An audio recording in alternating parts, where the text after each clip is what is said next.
an elf, and a kunari are all standing in the basement of a chantry. Yeah. Nice. A sister walks in. No, I don't. That's the setup to a joke that I do not know. You are all sitting in the basement of the chantry, and what are you talking about? Elyan just ran out of the room, and Leander followed him. And you guys have been kind of left behind, so what's going through your heads? Does this mean that everyone is going to worship Elyan now? Elyan says, man, I hope not. Kid's got enough of an ego. I don't know how this religion works at all, to be honest. There's something about light, and they sing a lot. Yeah, a lot of singing and a lot of light, you're right. Yeah. I think it's specifically fire, Talgan says. Oh, yeah. Right. 3 non-Andrastians discuss the main tenets of Andrastianism. We're like, oh yeah, that makes sense, sure. Something about fire, I don't know, maybe she died somehow. I wasn't really paying attention when they talk about it. Does that mean... Okay, is he a priest now? Does he have to go into religion? If you are all really stumbling over this, I would like anyone who cares to roll cultural religious lore. Is the religious lore a thing? Yeah, it is. It's, religious lore is a thing, yep. Religious lore, there we go. I know nothing. Yep. I know a little bit more than nothing. Let's see what Talgan's only got a +1, so... Okay, well, that's a little better. So Talgan has had some forced proximity to Andrastianism, just because, he's been living with Dorian and Maevaris for the past couple of years, and, being on the surface, it's difficult to avoid it. And he says, all right, no, Andrastia. So there was always some controversy, I guess, about whether Andraste had any living descendants. As I recall, the common belief was that she was barren, but I guess not. Talgan says, looking at the stack of family, the family tree on the table, he says, I guess, they believe that Andraste was divine, right? So he's fantasy Jesus. Right. Well, he's definitely the descendant of fantasy Jesus. I don't know what that means. We don't really have an equivalent in Elvish. Yeah. You don't really have equivalent in a dwarven religion either. But this means they can't kill him, right? Right? If he's divine blood. I wouldn't put it past the chantry. They can absolutely kill people who are religious. Yeah, the chantry is sort of bad. It's bad. I feel like we can all agree. It actually might be worse. Do they know that... Do they have these documents? Or was it just... Where do you think we are, lad? He says, yeah. You realize we're in a chantry, right? Right? Oh, is that what this is? We're in Valvera. Did you not see? No, I really haven't been paying attention. The Grand Cathedral in Valvera. Okay, wow, all right. Lannon is a lucky guy. I don't Okay, anyways. Everyone in the room roll perception hearing.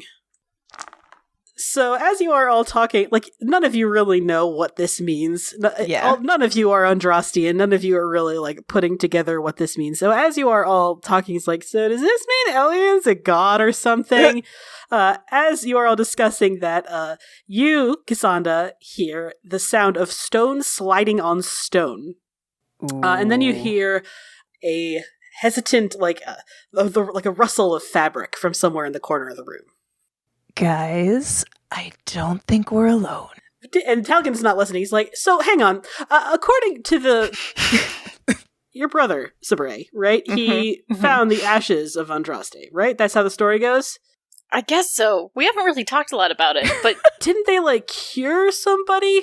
If we drink Elyan's blood, are we going to become immortal? I don't know, but I think we should test that theory. Where's Elyan? Cass summers through his sword is not right now! What? What's going on? As the 2 dipshits behind you, Cassandra, are discussing whether or not cannibalism will make them immortal, you see a head poke out from around the corner. It is the head of you don't recognize the face, but you do recognize the apparel that they are wearing. They have this hood made of hardened waxed leather that comes down to a point that mimics the shape of a crow. You realize that the person who has just entered is an Antivan Crow. They have that very distinct style. And they see, they do not see you noticing them unless you do something obvious, Kay. Right. Do you think Elyan would let us drink his blood if we asked? Like, just to try? I think if we asked really nicely, I think probably, we should just go find him. This is probably a great time to ask this question. While he's off guard, he's more likely to say yes, don't you think? I have a spell. I was like, I could cast a spell. Like, guys, y'all, there is a crow here. Cassandra, we're having a very important conversation, so just now's not the time for you and your silly comforts. Talgan and I are locked in a philosophical debate that's very important. Because Cass is just like, all right, you know what? Go ahead and kill them. I don't care. Actually, Mr. Crow, I've decided that you can have my stupid brother in the dwarf. That's totally fine. You know what? I've decided. No, seriously, what do you do? I have spell lance. I got that thing. I tried before. I don't know if I don't think that they paid attention, but I did summon the sword to try to get their attention, but they're still talking. You can, if you want to draw their attention, just say it forcefully. Obviously we made a joke about it, but you really want to. Right. Yeah, that's true. That's true, yeah. But also you can just, attack if you want to. Right. So I feel this time she's like, guys, really, there is an Antivan Crow in this room right now. The crow hears you say that, and they panic, and they are going to roll stealth to try to hide. Oh, shit. 13's not super great, but they disappear from view. As soon as you loudly announce in the room that you see a crow, unsurprisingly, they immediately vanish. So what do you do now? I don't see anyone, Cassandra. Are you sure you're not just seeing things? I know it's been a shock. Okay, so I'm more magical than you. I can literally see and also process more things. My brain is huge compared to you. That's just because you're taller. No, that's not how that works. It's also because you're stupid, Sabra. I don't know how to tell you this. She's like, nope, nope, has nothing to do with height. Right, so now there's stealthing. Cool. Maybe. They did come in through some hidden passage. Presumably they could also exit through that hidden passage. Oh, true. It's almost like loudly announcing to the room that you saw an Antivan Crow wasn't the best strategy for this. I think I'm gonna say that, okay, so you seem upset, and I'm looking around, I'm like, okay, where, so, you thought you saw somebody, where did you think they went? Where were they? I'm gesturing they were there, but now they're gone. Can we go over and, investigate? Yeah, you can. Talgan is going to take the opportunity to close the door that you came out of. Oh, good idea. Because he's got the brain cell today. What kind of perception roll could I do to search for, search for them? That would be a perception tracking. Tracking. Oh, sweet. Yes. Oh, finally, a good roll for you. Well, we'll see. It's not that good. A 19 is better than a 13. So, Yariel, you finally decide to take your much smarter older sister seriously. And you turn on your Dalish senses, and indeed you can see just barely, behind a stack of crates near the back of the room, the outline of a humanoid figure. You can't quite tell if it's elven or human. If they're human, they're kind of small. If they're an elf, they're kind of big. But yeah, you can definitely make them out. They are in the room, and they are shifting a little bit nervously. I don't say... Okay, this is something I'm going to argue that I'm at least slightly good at. I don't say anything, but I just sort of shift casually so that I'm facing away from them, and I'm just like, Cassandra, I don't see anything. And then I, jerk my head back. Talgan is impressed and delighted by this sudden feat of brain. Yeah, Cash just, raises an eyebrow wow, a brain cell. Just nothing here, and I'm feeling is it a library? Are there bookshelves in the wall? There are some bookshelves with that same 19 roll. You also notice that there is a large, all the walls are made of large stacked gray stone. Mm-hmm. It's a basement. They have to be big stones to support the building. One of them has been moved away. Mm. It's in the corner of the room. It's very difficult to see. I turn back again to Cassandra and Talgan, and I'm just I just think that you're crazy, and then I just break into a sprint for, the door. Yariel, you bolt in front of the secret little entrance exit that this crow had clearly taken in, and doing so gives you a full view of them. They are human, as you can see. A woman, you believe, dark skin, hair pulled back.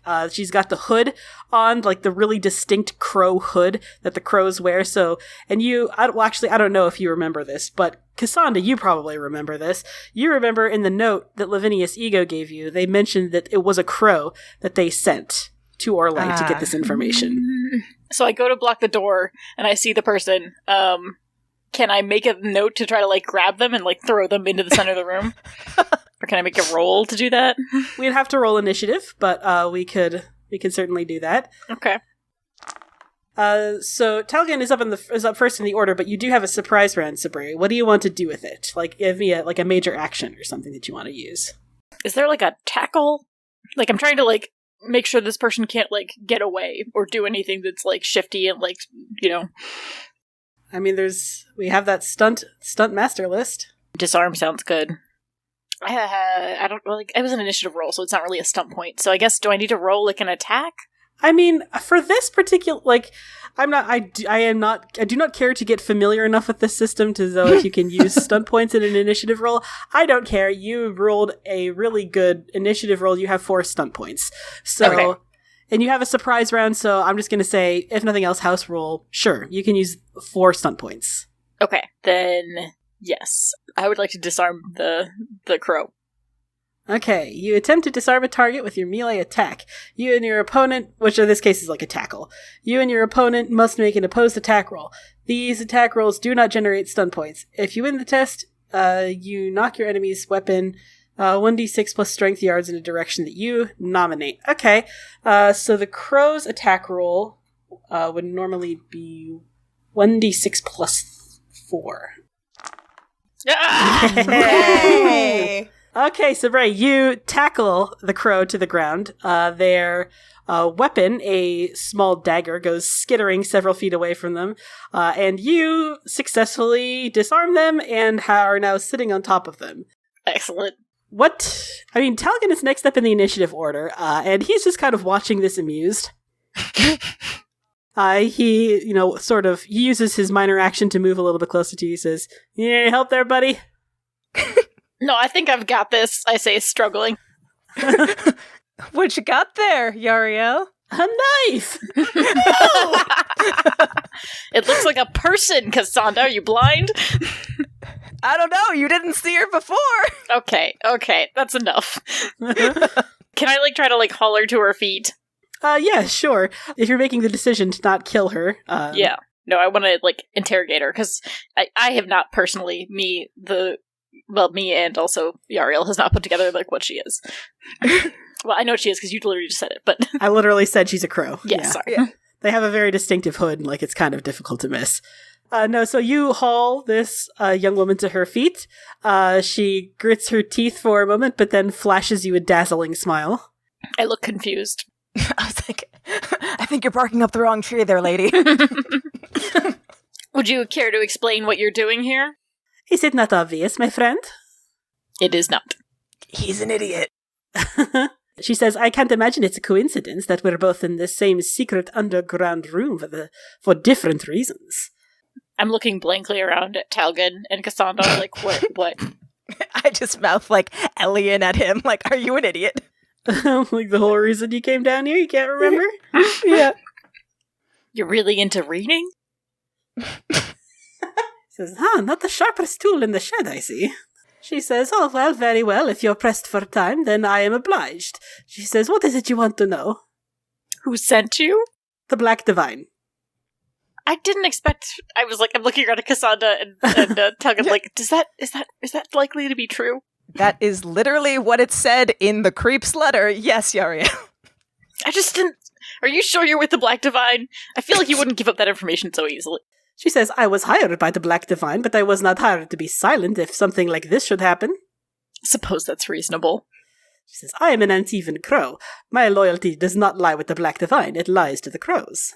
And you're hired to do what? Just grab something and go?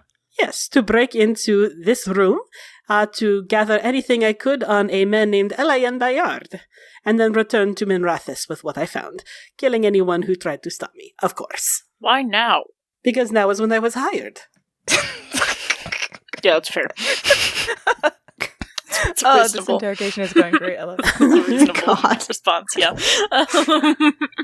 Talgan says, not to put too fine a point on it, but it might be good to keep her around and maybe have her testify. She could be a useful witness against the Black Divine and securing that vote that we need, for the Blight. That's a good point. Oh, yes, that vote. The vote for the thing. I'm sure people would be quite upset if they learned that the Black Divine was doing something like this. It does seem somewhat shady. Is it bad in Tevinter? I don't actually know. Everything is backwards. I'm also confused if it's bad, but it could help. Who's got rope? Well, I guess the question is, we need to, ask her, is she gonna, come willingly, or is she gonna try to escape the entire time?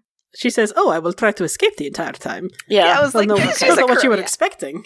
Yeah. Okay, fair enough. That's also what I was expecting. Telgan says, "Well, just tie the rope really tight, It's fucking yeah, it's fine. We're good at that, right, Telgan? You're good at tying ropes." Says, "I do have some experience with knots and tying people up. Yes, I do." I don't want to know. Please don't explain further. That's not Anyways. okay, but that'll work. The crow says, "Oh my. If it's all the same to you, I prefer the hog tie version." Telgan's like, "All right." And I don't know how this happened, but somehow he's going to end up sleeping with her. As probably. Oh God. So Telgan heads over to you with the length of rope. Yariel, he ties her up. He is really good, kind of worryingly good at tying this woman. Does she make some crooning sounds as he tugs at the rope? Maybe. Telgan's apparently a sex god. Oh God, I love that.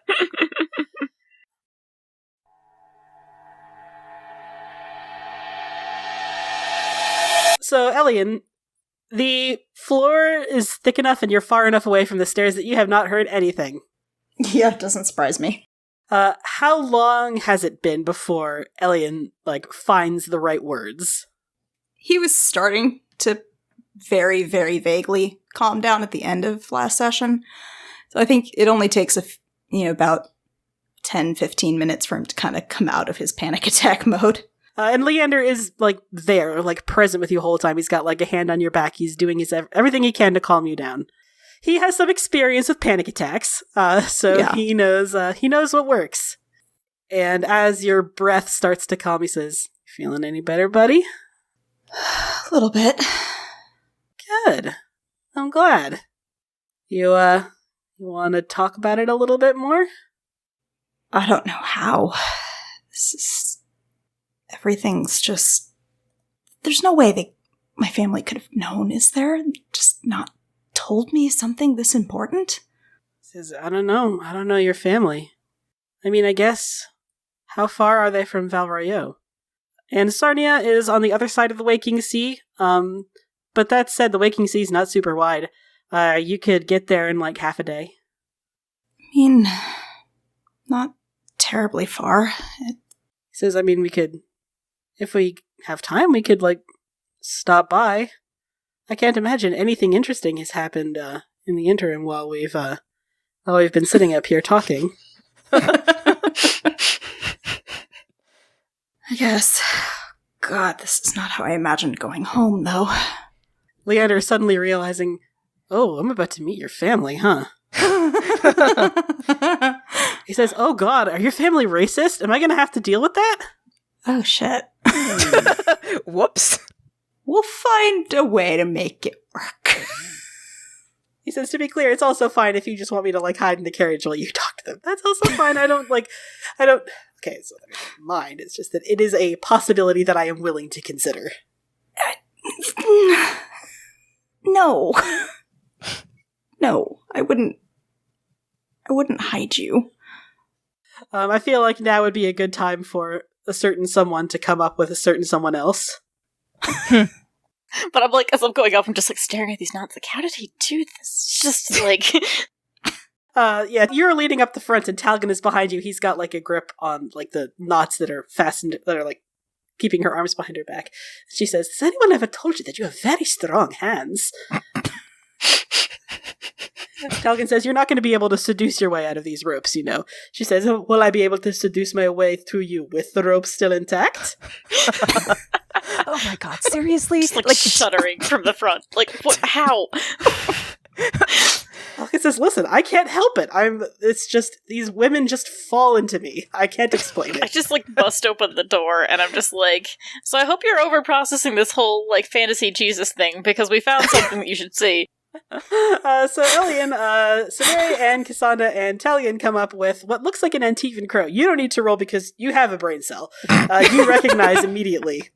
That's a very distinct, Antivan Crow hood. What happened? Charmed, I'm sure. We found this one skulking around. Talgan says she was hired by the Black Divine. She might be, useful. That tracks. Oh, God. Okay. Talgan heads over, is like, how you doing, buddy? Feeling okay? I'll be better when we're out of here, I guess. Hey, Talcan and I have a question. Do you think that if we drink your blood, we'd become immortal? Oh my god, Yari. I just kind of give you a disgusted look and don't even deign to respond. Leander is sitting beside you with this stricken look on his face, wait a minute. He's like, Elyan, I have a very important question. Oh no. He says, no, I was just thinking, because we're sleeping together, right? So my question, if I suck your dick enough, will I become immortal? There is a time and a place, and this is not it. I'm just asking questions. It's a really my good. God. It's a great question. No, Leander, great point. Great point. So a question to consider before you head off to wherever it is you're going next. Do you want to take the family tree with you? The proof of your lineage, Elyan? I don't want to leave it. I don't know that it's any safer coming with us, but I don't want to just leave it there for another crow to get in and steal. I suppose there's also the secret third option of do you want to destroy it? Cassandra style. Yeah, Cass is lighting up flames He's not ready for that step. It worked out so well for Cassandra. No. Yeah, I think probably bring it with us. Okay. In that case, you head back down and you gather up. It's like a thick stack. It's 15, 20 generations of your family tree. It's a lot of paper. It's a lot. It's a lot of paper. But you managed to stuff it all into your bag. And so the next question I have for you is, where do you want to go next? Theoretically, your next step should be back to Minrathous, but it's a tabletop RPG. So if you want to go somewhere else, Sahrnia, all you have to do is say so. God. Elyan comes home dragging an elf, a kunari, a dwarf, and an Antivan Crow. Honestly, sounds like a start of a good party. Let's do it. So you come back up out of the basement with this huge stack of papers that you're putting away in your bag, and you see all your friends standing, waiting for you. The Antivan Crow is still relentlessly flirting with Talgan, but otherwise they're pretty much only paying attention to you, they're taking their cues from you. So what do you say, Elyan? I know that we're kind of in a time crunch, but I need to know more about this, and it would only add a little time to the journey, but I'd like to go find out if my parents know anything about this. Leander says, I'm with you. Wherever you want to go. Yeah, sweet, man. Do your parents dress as crazy as you? Just roll my eyes. and seriously, are they super racist? Do I have to brace myself for this, or? I mean, my dad is a bit judgmental, but probably get on all right with my mother. Oh, it's been a while since you've seen your family, right? Just a bit, yeah. We should probably not take the crow with us. Probably, but what will we do with her? She says, I volunteered to have this handsome dwarf keep watch over me. Falcon's like, you really need to dial it back, lady. You've been volunteering a lot of things. We could, I don't know, maybe we could drop her off in Kirkwall. Would add more time, but... going back to Kirkwall, then to Sahrnia, and then back to longer. Kirkwall again. I guess it's fine. It just have Talgan watch her is probably fine. Yeah, Talgan's very that's fine, competent. He's like the most competent. Also, I feel like even if he sleeps, then she probably will still won't escape. I mean, I suppose we could do that. Duncan's like, okay, well, how far is your hometown? It's across the sea, but it's only about a half-day journey. All right. Won't hear any complaints from me. Let's go.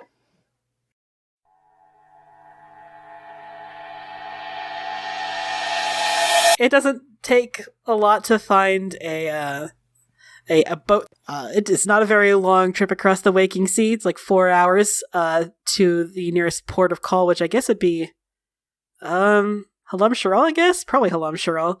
Sahrnia is not super far from Halam Sharal. So when you get off the boat in Halam Sharal, and you head to there's like a big, like as soon as you get outside the city, there's like 3 big roads, one that goes north, one that goes south, one that goes west. There is no road to the east, but you like have to head east because that's where Sahrnia is.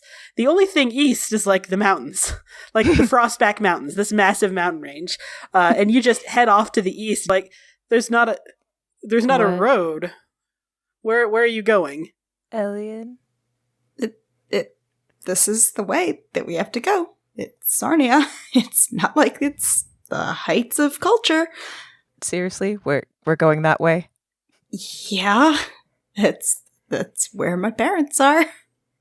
Okay. So the road up to Sahrnia, it is by now, I think like early summer in the campaign. It's like late spring, early summer. And so if you tried to get to Sahrnia, Elyan, like even in like early spring or like late fall, it would be completely inaccessible because when winter comes, the main river, and also like everything in like a 20-mile radius of your hometown freezes over completely. But it is late enough in the year that most of the snow melt has happened. There are still like remnants of snow, like the higher you get, but it is perfectly accessible. As you remember your hometown when you left, like 15 years ago now, I think? Probably about 10, but yeah. It was small, but it was like a town. Like they had like a dozen buildings, a nice cute little chantry, sitting on this picturesque river. But what you come up to when you finally get to the road is it looks like it's been hit by a bomb almost. Like there are still people there. Like you can see like people, like a couple of chantry sisters crossing the village square. You see, a couple familiar faces, wandering this way and that, but there's a lot of like old damage. Like some of the walls are crumbling. One of the house's roofs have caved in. It's not like you remember it. That's particularly distressing. I don't know that he's saying anything, but he's giving off that like nervous energy and kind of walking a little faster. Wasn't like this. Leander says it's in the Dales, technically, right? It was that civil war. And Elyan, there was a civil war in the Dales. You were pretty deep in the game by then.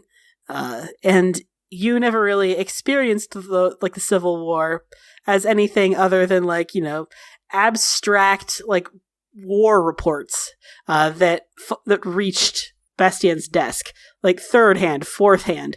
He didn't have any stake in the Civil War other than being in support of the Empress. But yeah, now that you're really thinking about it, yeah, that Civil War actually was pretty bloody. Like a lot of people died. Yeah, I think he's giving up like all pretense of not being nervous about this now, and he is definitely walking much faster. As you make it into the village square proper, you see a familiar face coming out of the chantry. She is a little bit older, like mid-late 60s. You know her as Mistress Poulain. She was one of the wealthier citizens of Sahrnia. She owned a mine, you think, like a quarry, nearby the village. and she was like a landed gentry, or as close to landed gentry as it got for Sahrnia. She wasn't like, nobility, but she was wealthy. And she, as you come around the corner, you run into her and she startles and she says, "Well, there is a face I never expected to see again." Madame, what happened here? She says, "Oh, yes, I suppose you did leave before the Civil War began, didn't you?" I did, and then I didn't think to send letters, and what happened? Are you not going to introduce me to your friends? You're Orlesian, Elyan. Oh, God, sorry. Yes, this is Cassandra and Sabre and Leander. She says, "My goodness, what the unusual company you keep. It's a very long story. Strange days in Valroyo?" Very, very. She says, don't know what you were expecting, Elyan. Your home is in the Dales, and the Civil War, it rampaged through much of the Dales. Mercifully, we were spared from most of the fighting. The Exalted Plains were not so lucky, however. I thought we would be safe if we were far enough away. It's been strange times. We were under assault briefly from Red Templars. We were saved by the Inquisition. The fort. You remember that old fort, Suladin Keep? And yeah, you do remember Suladin Keep. It's like this ancient, decrepit, you think it was like originally Elven fort. It's like, it's huge. Most ruins are. Yeah, it's huge, and it's like, you're pretty sure it's haunted. Like, it's just, no one ever goes there. Except on dares. She says that was, taken over by Red Templars, and then there was a whole thing where the Inquisition set up camps there. Says, you've been away quite some time. The Inquisitor was here? Yes. She flinches and she says, yes, he was here. And have words with Lannon later? Okay.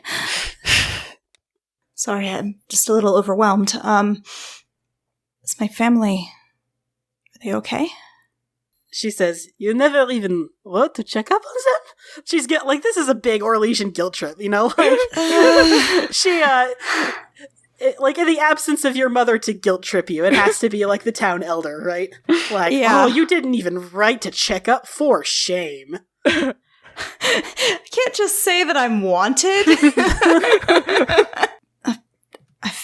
I've been traveling, and it's not exactly been easy to write home. She just says, uh-huh. Just sort of, the judgment is still in her voice. One of the best and worst things about living in a small town is that everyone knows everybody else's business, right? Yep. Like, she knows your parents, both of them, personally. And she also knows how much they've worried about you, Elyan. How dare you do this to them? Listen, I've been saving money to send home. It's not like I didn't want to write. She says, yes, both of your parents are still hale and whole. I imagine that you'll probably want to go speak with them. I believe your father is out. He's unfortunately attending the funeral of one of your uncles. But your mother and your grandmother are still home, I believe. Okay, thank you. She says, oh, well, what are you still doing here? You haven't written to them in 10 years? Shame on you, go visit them immediately. Go, leave. She makes a good point. So you're home, Elyan, your childhood home. It does not appear to have been one of the homes that was hit by what even caused this destruction, trebuchets. Some of them are missing huge chunks of wall, but the home that you grew up in is still more or less the way you remembered it. A little worse for wear, a little more weather stained. Some mold growing on the roof a little bit, maybe, but nothing that can't be fixed. And the door is closed and locked. So I'm interested, does Elyan knock on his own childhood home, or does he just sort of burst in? That's a good question. I mean, he is polite to a fault normally, but he is rattled. And he hasn't written for 10 years. I feel like knocking is the right thing to do. Leander definitely sees you hesitate and doesn't say anything, just observes that you are hesitating. And it takes a little bit for someone to answer your knock. When the door swings open, you see your mother. Tell us, what does your mother look like? I think Elyan got a lot of his looks from her. Like, he's got her gray eyes, and her hair is similar. It's long and usually kind of wavy. There's a little bit that's escaping out of the bun that she has it pulled back in. You know, we were merchants, so it's not like they were hard laborers or anything, so she's probably a little bit less weathered than others in the town that we've seen. Yeah, Sahrnia is primarily a mining town. A lot of the people there support themselves through, work at the quarry. But your family managed to escape that. Both of your parents made musical instruments, right? Mm-hmm. Which is where you got the taste for music. The only thing, obviously, it still has been 10 years. She looks similar, but she also looks different. Like, there's graying going on around her temples. There's some new laugh lines around her face, some new crow's feet around her eyes. And she stares at you, and for the first 10 seconds, she is absolutely silent. Mama? Elyan? She immediately rushes forward and pulls you into a hug. Oh, thank God. I hug her back as tightly as I can. She hugs you very, very, very tightly, and then she pulls back and she slaps you in the head with an oven mitt that she had on her hip. She's like, 10 years? You have not written to me in 10 years, your own mother? It's a very long story. She says, so long that you couldn't even slip out one letter just to let us know that you were alive? How dare you? And she hugs you again. It wouldn't have been safe. I hug her back. And she pulls back again. She's got happy tears in her eyes, and she says, I am furious with you, Elyan Beyond. I raised you better than this. And she slaps you in the shoulder again with her oven mitt. Oh, I know. 10 years, no word to your mother. Who are your friends? She says, come in. And she immediately ushers you inside. So Elyan, your childhood home, tell us what it looks like. I'm taking my cues mostly from you. I mean, it's cozy. It's plain, but it's comfortable. And I think there's a lot of handmade things around. There's handmade quilts draped over chairs and stuff, and everything is worn but serviceable. I think there's a few decorative items that are clearly cherished. Instruments everywhere, of course. Definitely. Yeah, definitely. The family trade actually came from your mother's side. Your father eventually took up the trade too, but it was your mother who had it passed down to her. It was her mother and her father before her, that kind of thing, who mastered the craft through generations. And she immediately sits you down in front of the fire. She starts busying herself with the tea. She's you certainly have brought an interesting assemblage of people here. She says, oh, and she sees you, Cassandra, and she's so small. All humans are small, right? Cassandra, right. You're always looking down at humans, but she just looks up at you and she just keeps looking up. She's 5'6". She's oh my, hello, my dear. This is Cassandra, Mama. Hello. She says, and I see you've got 2 elves. Are these servants, my dear? No. They're friends. Oh, all right. She means well. Yeah, she means well. I'm slightly bristly, but I'm mostly just looking at Leander because I'm that's awkward for him. Leander just has a very tight smile on his face. Just kind of okay, cool. He's not going to volunteer any information that you do not volunteer for, Elyan. That's fair. And she says, well, please sit down. He kind of gestures for you guys to find other seats and finds his own. Sure. Leander almost sits down next to you, but he hesitates. And I take him by the hand and just pull him down next to me. And he just sort of stumbles to a sit, and then he arranges himself as best that he can manage. He's a little flustered. This was not the circumstance under which he thought he would meet your family, to put it lightly. Same. She immediately, also starts making, it's Orlais. Like, they're very polite. They're going to make you tea. They're going to make you, biscuits and bread and, shit to snack on. And as she's putting everything together, she says, well, better late than never, I suppose. She says, have you been in Val Royal this time? No, much of it. I did write home a little bit before. It's only been 5 years. She says, yes, only 5 years. 5 years never hearing from my only son. I'm sorry. 5 years not knowing if you're alive or dead. Mama, I'm sorry. It was winter, and then I studied to be a bard, Mama. She says, yes, I know. I never had any doubts that was where life would take you. My patron, he died, and then it wasn't safe for me to write. Mama, I was framed for a murder. I've been running. It's not that I didn't want to write you. She, her face, furrows in concern. She sets aside, she had been slicing up some bread to, she's making a charcuterie board because this is Orlais and that's what you do for your guests.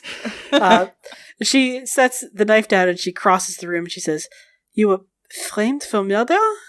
It was to get me out of Orlais. The Duc de Gilslaine, my patron, had me framed to get me out of the city and to get me out of the country. She swears and she says, Elyan, I warned you, did I not? If you got involved with the game, it would eventually catch up with you. I know. But it, turns out there was something more to it all. Here, let me help with that. And he goes and he finishes getting everything else because not doing this without something. Like a cup of tea or something.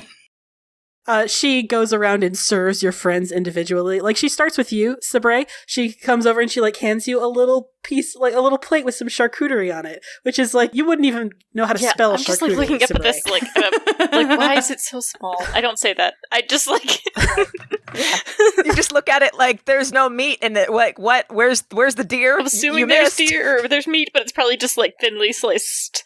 Tiny little pieces of, Genoa salami, that kind of, charcuterie, Yeah. And she hands you this plate and, a cup of tea, and she says, I don't think I cut your name, so, Yariel.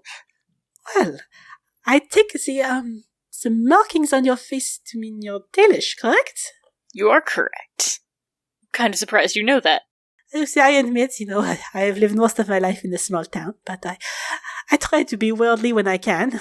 I apologize for assuming you are a servant. You understand, most elves that come through Sahrnia are servants. I suppose that is your culture. She says, I did not mean to offend. Please try the charcuterie. I'm sure you'll like it. What, the tiny meat? Okay, thanks. You have to put a little bit on each slice and eat them all together. You'll figure it out. I'm sure you're completely capable. And she turns to you, Cassandra, and even though you're sitting and she's standing, she still has to look up. She says, and she said your name was Cassandra, yes? Yes, that is correct. Where do you come from? Kunandar? Parval? Yeah, I suppose that's true. Most Kunari do come from Kunandar. She says, well, under what circumstances have you arrived outside of the Kyun? Oh, that is a long story. Long story, Mama. Okay, perhaps we'll save it for another day. If you are a friend of Elyan, of course, I am very interested to hear it. Of course. And she says, and what about you? You have no markings, so I assume you're from an alienage? And then Leander, in his extremely, it's really hard not, in Minrathis, his accent sounds perfectly normal. But in Orlais, his accent is Tavine. It's extremely Tavine. He says, I'm from Minrathis. Well, I was born in Azariel, but I have lived most of my life in Minrathis. And she says, you're Tivitsil? you're Tevinto. Oh, and like she immediately knows what that means. She's like, oh, well, it's very nice to meet you. Leander, right? He says, yep, that's me. Leander. Nice to meet you. And she hands him a charcuterie board. And he says, thanks. He takes it awkwardly. Oh, this is going so well. She tries really hard. She did good. I'm modeling her off like Elyan's like early game, like well-meaning racism. Right, like, Yep. Like, trying not to be rude, but very limited experience. Cass is just like fascinated by the tiny meat, like, wow, it's I'm so like small. with you. I'm just like, It's what so do we do small, with it? Cass. What do you- I'm like, I guess, like, I think eat it, I've made a but like together. I think she I've said. made a very tall sandwich, a very tall, tiny sandwich. You're like this, and you're like, yes, that looks about right. I think like that. Excellent. I'm glad we're on the same page, Cassandra. We think alike. And after she hands like Leander his charcuterie board, she like rounds on Elyan and she says, Elyan, please tell me that you did not purchase a slave. Absolutely not, no. Okay, just had to make sure. Oh, goodness. Absolutely not. No. She says, I would never assume, but you have been away for 5 We years. actually met when we were all on a slave train. That's true. Leander Uriel. saved us.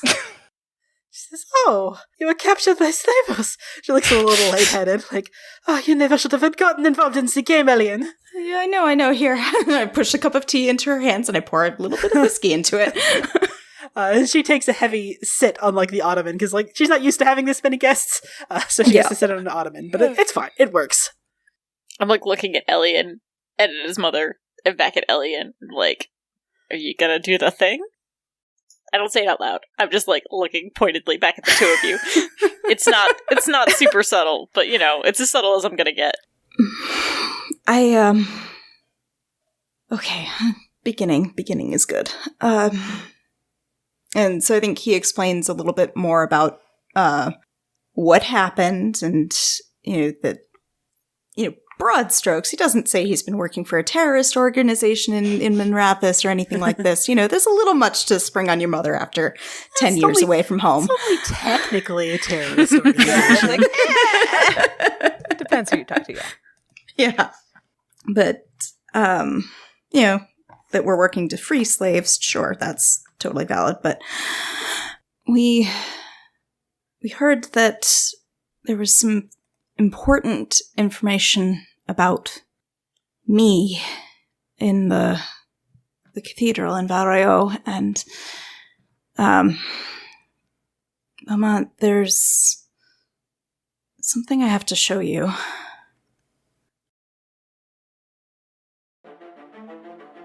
Hey friends, Tessa here. If you're desperate to hear the next episode, chances are good that you can by joining our Discord server. We post links to all episodes and pre-release, and you can even chat with us and listen live as we record.